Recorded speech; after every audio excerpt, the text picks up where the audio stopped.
জোরে বলো। কে এই মেয়েটি? তাড়াতাড়ি আসতে বলো না।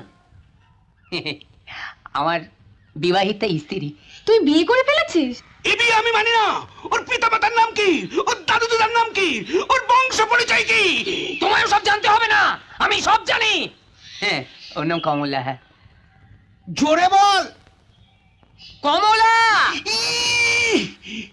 দার্জিলিং এর না কাশ্মীরের? কাশ্মীরের কমলা। না না, এই কমলা সে কমলা নয়, এই মেয়েটির নাম হলো কমলা। বুঝেছি, মেয়ে ছেলে হয়ে না থাক। আসল কথা হচ্ছে কোন গাছের কমলা না জানা পর্যন্ত এ বিয়ে হবে না, ব্যাস। না না বাবা, না না, এই কমলাকে ছাড়া আমি আর জীবনে কাউকে বিয়ে করতে পারবো না। এই হারামজাদা, এই না, কে কি? চুপ! হারামজাদা, বিয়ে করে বউকে খাওয়াবে কি, গোড়ার ঘাস? কেন, তুমি তোমার বউকে কি খাও?